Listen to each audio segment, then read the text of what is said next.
I'm going to title this morning's class A Tale of Two Love Stories. We're going to discuss the upcoming holiday of Lag Baomer, which is next Tuesday. And this Friday, I want to point out as well, is something called Pesach Sheni, the second Passover. What does this mean? In the olden days when we had the Beis HaMikdash, sometimes the Jewish people couldn't travel to Jerusalem to bring their offering. Either somebody had a baby, there was an illness, they couldn't travel. So they lost out on the opportunity on Passover to bring an offering.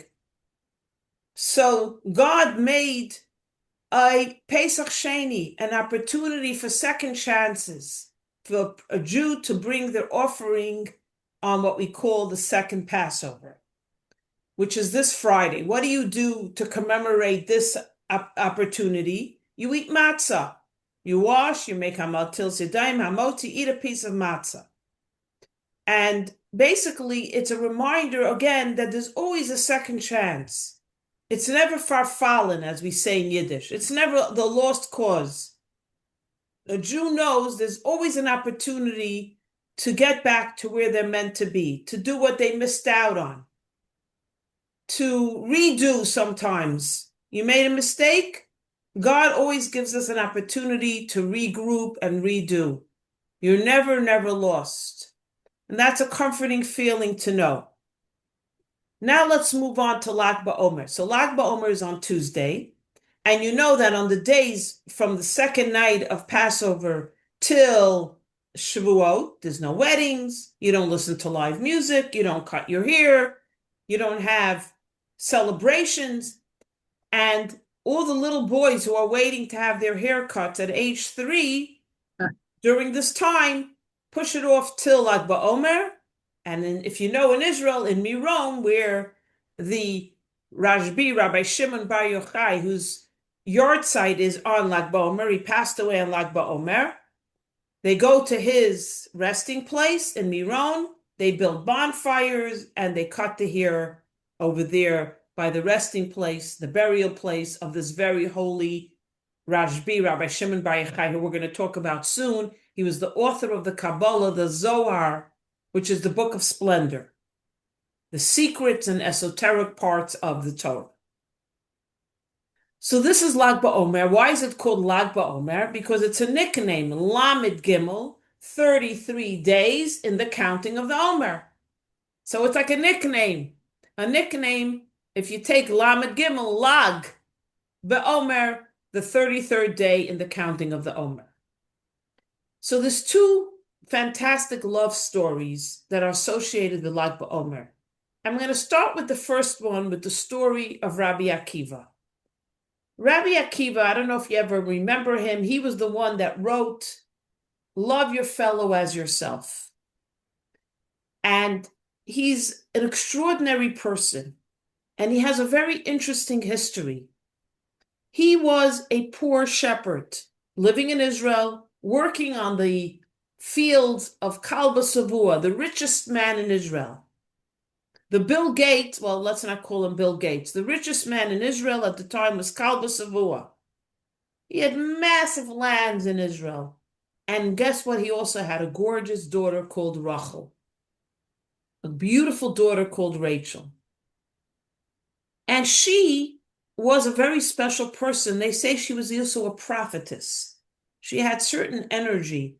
And she would watch Akiva, the shepherd, and she saw in him a certain light. And she fell in love with this light. She fell in love with this person. And they got to know each other. And she decided she wants to marry him. Now, Akiva, first of all, forget about his financial level, a shepherd, her father being the billionaire of society.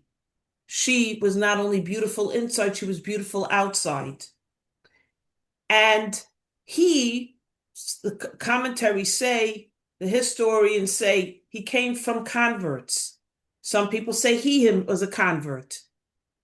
So there's different opinions, whether he was born to converts, he was a convert to Judaism, he was previously married, some people say. Anyway, she said to him, I want to marry you on the condition that you begin to study Judaism and Torah. He didn't know how to read Hebrew when she met him. So you see, there's something very interesting going on here. A girl from an elite family falls in love with a shepherd who can't even read Aleph Beis. It's not that he was only born into poverty. He had no education. Now she marries him secretly because she knows that her father will never allow it. And when he finds out, she tells him, he makes a vow that he will disown her and he will not support her for 1 second. And he keeps his vow. She and Rabbi Akiva move into a little shack. They barely have any food. She becomes a laundry lady for other rich women. And her father refuses to support her because she married a poor, illiterate shepherd. And they live together, and she keeps telling her husband, Akiva, I see in you a light. I see in you a power. Please go to yeshiva and study. And he refuses. Who's going to want a 40-year-old man, he says to her, learning Aleph Beis? I'll look like a fool. And one day, he's sitting by the river, and he sees a rock with a little indent. And he notices there's a water drip on the rock, and realizes that the water has been dripping on this rock for who knows how many years. And slowly but surely, what happens when there's a drip in your house? In the beginning, there's nothing happens. It's wet. But suddenly the rock gets an indent. That's the power of water. It keeps dripping. Trust me, there'll be an indent. There'll be water damage. And he comes back and he decides he's going to go to yeshiva and he's going to study Torah. Now, it's a weird question, but really, he didn't know that if water drips on a rock, there's going to be an indent. Do you have to be a scholar to know that? What really happened here? Why is it when I was a little girl, this is the story they told us, and we were like, wow, yeah. But now as an adult, you say, really, what happened here? He saw water having an impact on a rock over 40, 50 years, and that changed his mind. That one little drop. But I think there's a deeper psychological analysis here. It's not the drop of water that he saw that every genius knows. That when water drips, there will be an indent in the cave, there'll be an indent in the rock, there'll be an indent in the stone. What he saw was that it only takes one drop to start. That's what he saw. What he saw is it takes one step to change your life. One step in the right direction, and everything can change. That's what he saw. And he goes away for 12 years. And there's all these naysayers telling his wife, Rachel, he's never coming back. Now he's going to get his PhD. You'll never see him again. You know those stories. I paid for his degree and then he left me. And he comes back 12 years later. And he's about to go into his shack and he overhears a naysayer woman yelling at his wife. You think your husband is ever going to come back? Go back to your father. Take your son and go back to your father. What are you living in poverty like this? And what does he hear his wife respond? I would give another 12 years of my life for my husband to study. He does the self-control. He doesn't even go in. He goes right back to yeshiva. So he's gone for 24 years. Now look what happens. Now he's no longer Akiva. He has become the greatest scholar of his generation. He's known as Rabbi Akiva. And he is now coming back to town. And the elders of the town are going to give this grand reception because this great rabbi, this great Rebbe, this great scholar and sage is coming to our town. And Kalba Savua, the millionaire, the billionaire, doesn't know it's his son-in-law. He says to himself, I'm going to make myself an appointment with this sage because over the years, I feel so horrible that I disowned my daughter, but I made a vow. Who can absolve my vow if not this great sage? When you make a vow, it's serious. So anyway, listen to the story now. So now Akiva, they send this gorgeous coach and driver, and they bring him into town, and the whole city is welcoming him. And a woman in poor clothing, not dressed like a rich woman, comes and tries to get close to the wagon to welcome her husband. And they shove her by. Who are you? You know who this is? And Rabbi Akiva stops the wagon. He gets off the wagon and he looks at his wife and he says in front of everybody, Shali v'shalah shalachem. Because of her, I am who I am. Everything you see is because of her. And everybody is in shock. How realizing that Rachel, her self-sacrifice, created one of the greatest Jewish leaders of the generation. And I'll explain why it's important. It's important because this is the time when the destruction of the Second Temple, and the Jews were floundering. They had no leadership. The Romans were persecuting. The Romans had decrees. You can't do this and you can't do this. People were being massacred and killed.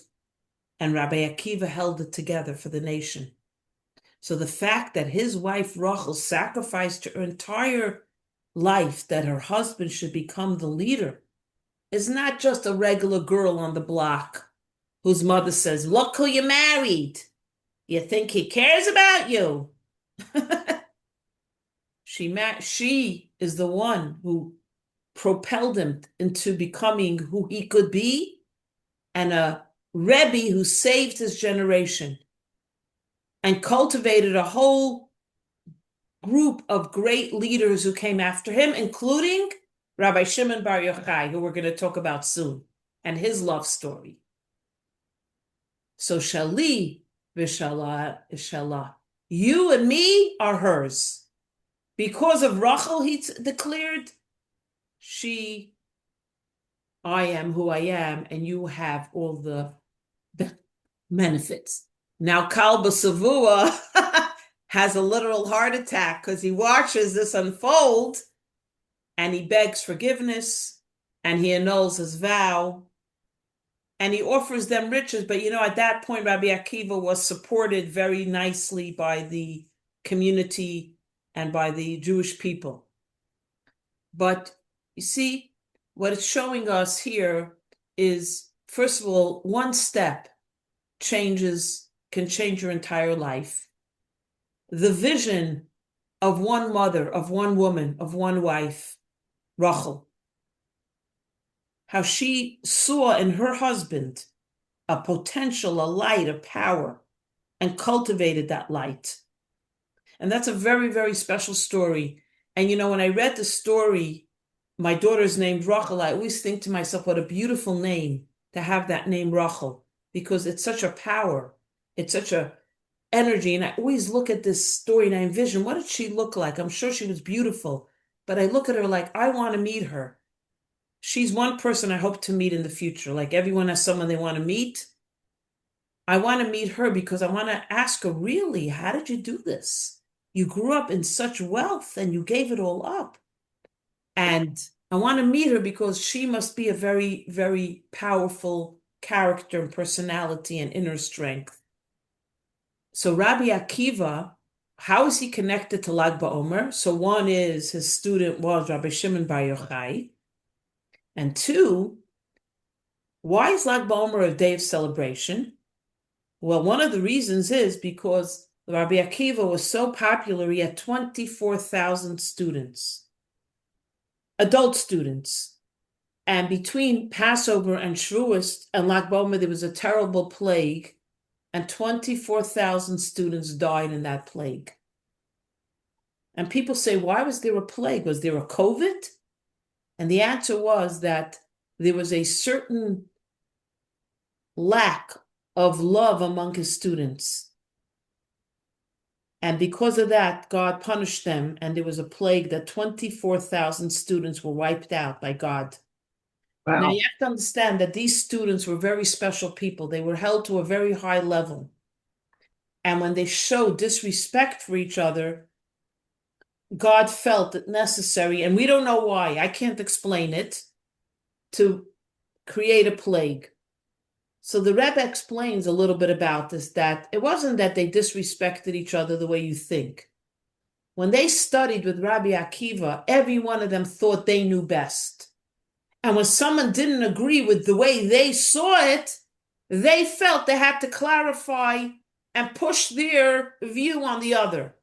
And this created a lot of tension and debate and anger, where their ego stepped in. When your ego steps in, it's all over. So if you're educating someone because you just want them to know the right way or what you think is the right way, that's one thing. But if it's all about you being right, therein lies the problem.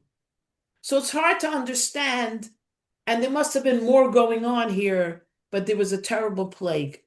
And on Lag BaOmer, the plague ceased. So you say, why are we celebrating? You know why the plague ceased? There was no one left to die. They all died out. So how are we celebrating? Well, you know what we're celebrating? Something you wouldn't even expect. What did Rabbi Akiva do after this heartbreaking months of seeing his students perish? You know what he did? You know what another leader and rabbi would do? Hide in their study. Say, Rachel, it's done. I got a message from God that I'm no longer a teacher. Look what happened to my students. Yeah. You know what Rabbi Akiva did? The Talmud tells us he traveled and he went to another city and he found 5 scholars, 5 brilliant students. And he took them on and he says, we're going to rebuild. And he rebuilt with these 5 students. And their names were Rabbi Shimon Bar Yochai, who authored the Kabbalah, the Zohar, Rabbi Meir, Rabbi Yehuda, and Rabbi Yossi, Rabbi Elazar, and Ben Shemua. And he rebuilt with these 5 students. Now that alone tells you who Rabbi Akiva was. Another rabbi would just bury himself in his work and say, I'm done. Find someone else to be your leader. Look what happened to my students. He didn't ask. He didn't say, God, I'm angry. Look what you did to me. He doesn't know why it happened, even though we say that they didn't show the respect and so on. There must be more to it. He rebuilt with 5 students. And why, again, was this so important? We're talking about a crisis in religion, a crisis in ideology, a crisis in Israel, where Jews were becoming disenchanted and assimilated. The Romans were persecuting, destroying the Second Temple. Why would you want to be Jewish? So Rabbi Akiva revitalized and made sure that Yiddishkeit does not die, that it lives on. This is the power of Rabbi Akiva. He goes through a terrible, terrible, horrible situation and rebuilds. This is a sign of great leadership. You don't always know. Enjoy your day. Why things happen, but he rebuilds. And that's the secret to great leadership. He rebuilds, Rabbi Akiva. And there's a beautiful story with Rabbi Akiva that after the destruction of the temple, the nations who lived in Israel were dumping their garbage on the site where the Beis Hamikdash was. God. Total disregard. It became a garbage dump on purpose. And Rabbi Akiva was walking past the site with his fellow rabbis, and they began to cry because they saw, look what happened to the Beis Hamikdash, the site of the destruction. Not only it's burned down, but they're dumping garbage every day. Horrible. And a fox came running out of the garbage. And Rabbi Akiva began to laugh. So his fellow student said, his fellow rabbi said, Rabbi, why are you laughing? Why is this a joke? He says, you know why I'm laughing? The question is, why are you crying? Not why I'm laughing. You know why I'm laughing? Because what did God tell the prophet? That when a fox will run out of the temple site, the Beis Hamikdash will be rebuilt. So that prophecy is going to come true. That means the future prophecies will come true. Mashiach will be coming. If the prophecy says that when you see a fox running out of the garbage of the destruction of the Beis Hamikdash, that came true, then the next prophecy that there'll be rebuilding of the Beis Hamikdash will come true. One goes with the other. You can't believe one part of the prophecy and not the other part. So the prophecy said there'd be such a destruction, a fox will run out of the Beis Hamikdash site. You have to believe the second part, that the Eibishter God will rebuild the third Beis Hamikdash. So that's why I'm laughing. So we see in Rabbi Akiva an optimism, inner strength, that in spite of everything, he's able to persevere. And we know that he met a terrible end. The Romans took him and they killed him by taking hot combs and taking off his skin from his body while his students and everyone watched. They made a public display. So he had a terrible, terrible death. And while he was dying, he said to the students, said to him, Rebbe, why are you laughing? Why are you smiling? He said, because I never knew I could serve God with my body. You're serving God with your mind and your heart, but with my body, with my body, that I never had the privilege. So he died on self-sacrifice.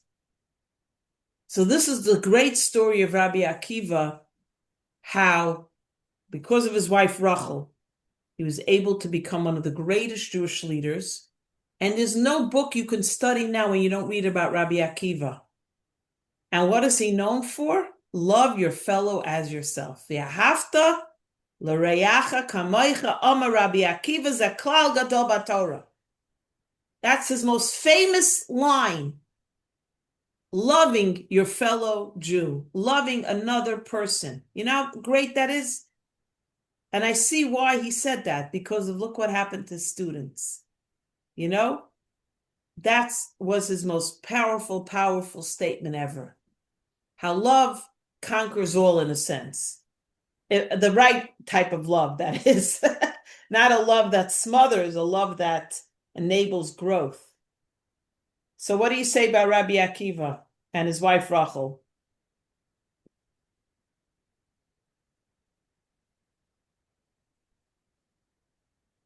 I mean, she's a role model. I want to be like her. You know how we're always discouraging? We're saying, it's never going to happen. So it's a beautiful story. Now we're going to go to the second romantic story. So Rabbi Akiva's student was Rabbi Shimon Bar Yochai. His students stopped passing away in Lag Baomer. So it's a day that we see the power of persevering, of moving forward, of picking up yourself up by your bootstraps and moving forward. And now we're going to talk about Rabbi Shimon Bar Yochai, who is the author of the Zohar, who revealed the secrets and the innermost soul of the Torah for all mankind. So Rabbi Shimon Bar Yochai had a story. A couple came to him and they said, we want to get divorced. Why? We can't have children. We're married 10 years. We can't have children. So Rabbi Shimon Bar Yochai tells the couple, you know how when you got married, what did you have? A big wedding feast and celebration? You want to get divorced? You have to do the same thing. You have to make a feast and a celebration to end the marriage. So they made it their home. They had a beautiful palatial home. They make a beautiful feast. And the husband, soon to be the ex-husband, got drunk. He got inebriated.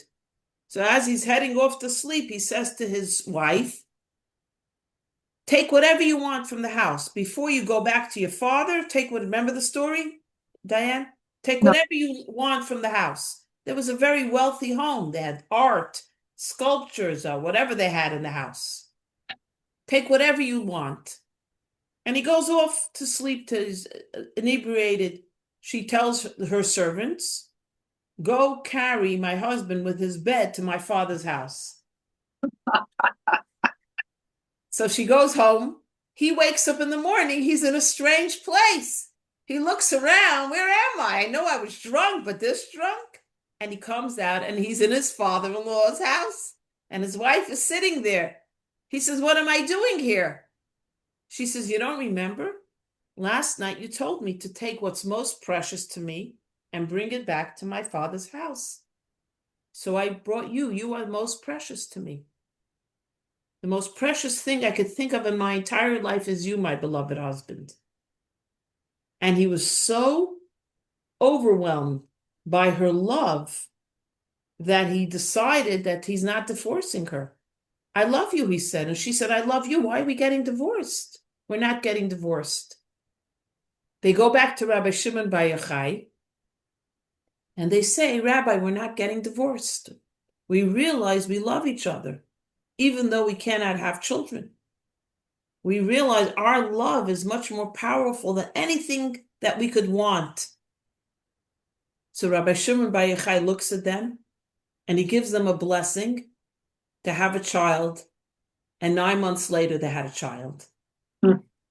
This is the story. So the question now is, of this beautiful love story, why didn't Rabbi Shimon Bar Yochai, when they came initially and said, we want to get divorced because we can't have children, we want to have children in our marriage, didn't he right away give a bracha? Say, no, stay together. I'm giving you a bracha. You're going to have a child. Why do you think? Why do you? Yeah. They get to a point where they realized they were going to lose everything, lose each other, to process it, to understand it. Exactly. When they came to him for, and it's, by the way, asking for a blessing for a child is it's not like they asked for a yacht or a diamond tiara. They asked for something very pivotal in a relationship. Children is the next step. But the relationship was not the priority. They didn't realize and value who they were as a husband and wife. So until they realized who they valued most above all, each other, that they were true soulmates and belonged together, in spite of any externals, they could not draw down the blessing for a child.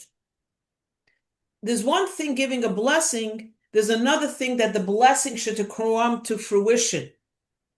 There's an expression, you have to make a keilah for a blessing. You have to make yourself a vessel for a blessing. Let's say you go to a holy Rebbe and you say, I need a blessing. You have to also be able to receive the blessing. Be ready for the blessing. If your cup is not ready to receive the liquid, it'll just pour out. Your cup will not hold the liquid. Either it's full with other stuff, or it's not able to receive. You're not receptive to that spiritual blessing. Now they were ready. Because why? They valued each other more than anything. Now, there's another beautiful point, but I'm going to share it when I teach my Shavuos class in Shul. This year, I'm going to do the Shavuos class again, Friday morning, 10 a.m. on the day of Shavuos with cheesecake and coffee, and then the reading of the Ten Commandments, followed by a Kiddush lunch for the women. So I'm not going to explain certain part, but I want to focus on the concept here. So the Alter Rebbe took this story and said, this is a lesson in our relationship, in our marriage with God. To give an example, a couple came to the Baal Shem Tov, the great holy mystical Baal Shem Tov, said, we want to have a child. We're married so many years, we can't have a child. And the Baal Shem Tov refused to give them a blessing. They came 4 times, 5 times, 6 times. Baal Shem Tov saw that they cannot have a child. Finally, the Baal Shem Tov gave in and gave them a blessing and said, you will have a child. And they had a child. And then the Baal Shem Tov was notified up in heaven that he lost his share in the world to come because he went against the wishes of God in a sense. He used his spiritual powers to bless a couple that was not meant to have a child for whatever reason. So later his wife asked him, "Are you upset?" He says, "No." She says, "Why?" He said, "Because I never understood, was I serving God for my own ulterior motives? Because it made me happy, it made me fulfilled, it made me feel good about myself. Or did I do it because I want to help another Jew? And now, after I lost my share in the world to come, my rewards, I realize now I'm off the hook. When I help someone, it's really just to help them. I'm not getting anything out of it. Because normally, why do you do a mitzvah? You want the share in the world to come. You want to have something out of it. But if you do it just because you're helping another person and you're getting nothing out of it, it's the ultimate mitzvah in a sense. Of course, the Baal Shem Tov got a share in the world to come. God overrode it, but that's the story. So now let's go back to the marriage. So the Alter Rebbe, who was one of the great Chabad Rebbes, who wrote Kabbalah, Jewish mysticism, uses this story to illustrate our relationship with God. In our relationship with God, we're the wife, God is the husband. And what we want, what we feel we need, what we feel we deserve, where I thought I would be, or where I think I could be, we tell our husband, I'm not happy with my situation right now. I want a divorce in a sense. We're in a place where we don't recognize the relationship. We want external things in our lives that we're not getting. And that interferes with our relationship, right? Just like in this couple. They wanted a child and they said, let's get divorced. We don't have a child. But if you could just look at your spouse and look at your relationship with God and say, listen, the relationship is what matters, not what I think I need, what thing I want, what thing I should have gotten, what I should be getting, where I thought I should be, but I'm not there, I'm here. Then you can focus only on the relationship because you don't have expectations. And when you focus only on the relationship with God, that I just want to be in a good place with God and not what I think I needed, what thing I wanted, what I deserve. I didn't expect to live here. I expected to live like that, God. I didn't expect that my husband wouldn't bring home a penny. I expected to live a rich life, or whatever expectations you have. And then you focus on the fact that, listen, I'm in a relation, I'm happy where I am because this is where I'm meant to be. I'm meant to be in my wife's house, in her bedroom. And you focus on where you are is where you're meant to be, then all those external blessings will come. Because that's not what the relationship is. It's not about what you want or what you thought you wanted or needed. It's focusing on where you are now. You know why? Because where you are is where you're meant to be. God puts you where you're meant to be. So it's a very high level of understanding our situation in life. This is not an easy thing to understand. This is not like, oh yeah, now I'm going to go home and I'm going to say, wow, my life is so fantastic. Guess what? Because I just had a class where Rabbi Shimon Bar Yochai told a couple, you want to have a child, stay together. Focus on the relationship. It's understanding that when you see the relationship as the end result, as the focus, as the priority, then everything else around, even having children, even having the necessities of life, becomes secondary to saying, listen, if I'm in this relationship, I'm meant to be in this relationship. Let me maximize and see the beauty of my relationship. If you could focus on that in your relationship with God, then you are a vessel for everything that you really kind of want in the future. You become a vessel because your priority is not, oh, this is what I need, God. This is what I want, God. I wasn't meant to live here. I meant to live there. I wasn't meant to be like this. I was meant to be like that. What did you do to me? I don't want to be with you anymore. But if you come back to the relationship, you know, God, you know what I want? I only want to be good with you. I don't care about everything else right now. I just want to be on good terms with you. I want to recognize the divinity within myself and that I'm here because I'm meant to be right in this place. And there's no demands, there's no unreasonable, not, I would say everything is a reasonable expectation. Then light, blessings will come to your life, and everything you truly need and want will come because now you're a vessel for it because you focused on what really matters. When you focus on what really matters, then everything else falls into place. And also the attitude changes. If every time you come home, you say, what an ugly house I have, what an ugly life I have, you can never change because you're focusing on the externals. But if you come out, wow, can't wait to see my husband. I can't wait to sit down for dinner on the cracked dining room table. That was a joke. You focus on the priority, then the blessings all come. They come in because the relationship becomes the most important part of the whole scene.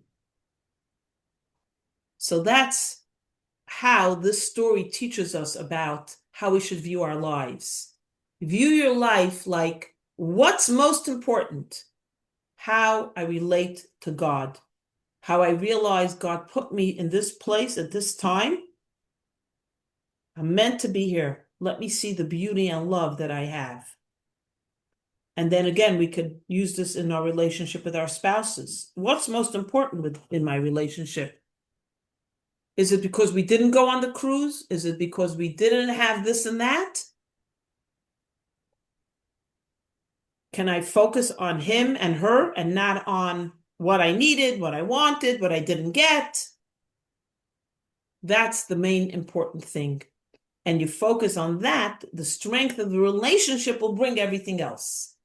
You know, this, when I studied this, I felt it's hard to understand, but I felt it's such a insightful insight. It's a deep insight. It's a deep insight, the story of Rabbi Shimon Bar Yochai and the couple that came to him.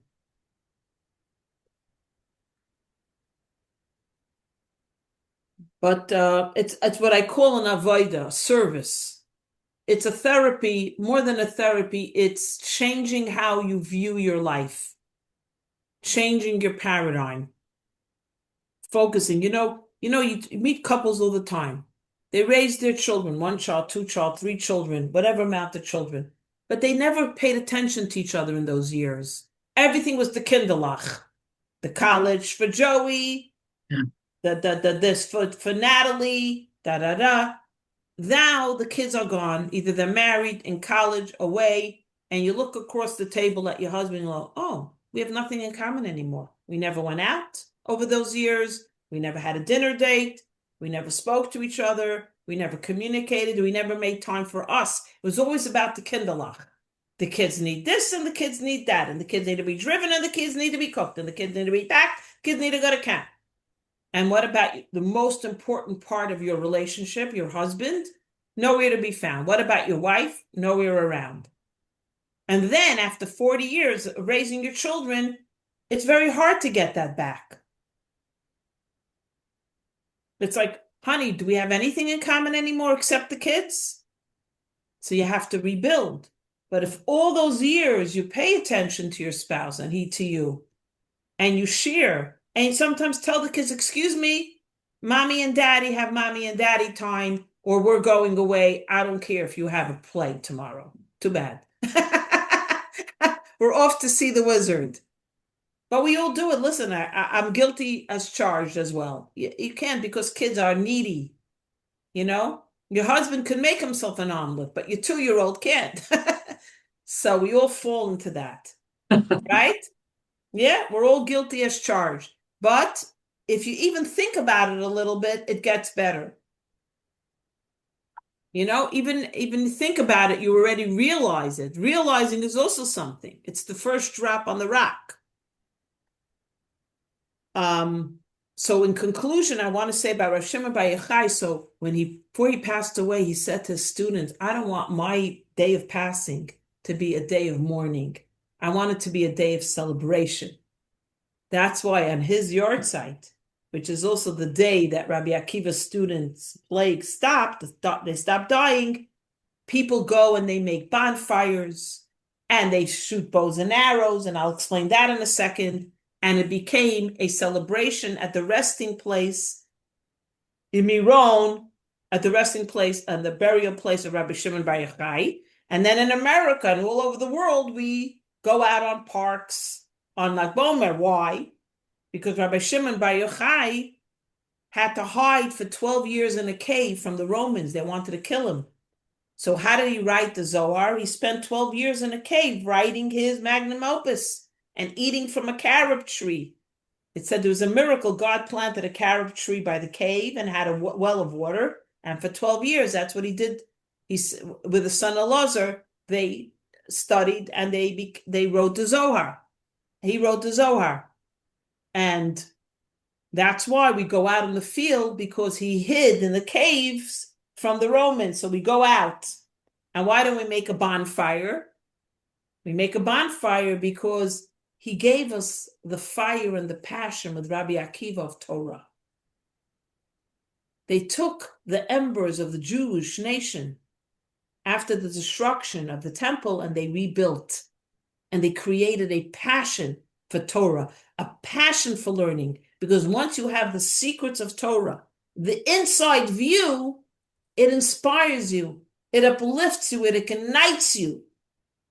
That's why I always like to share Kabbalah, because it really gives you why life matters.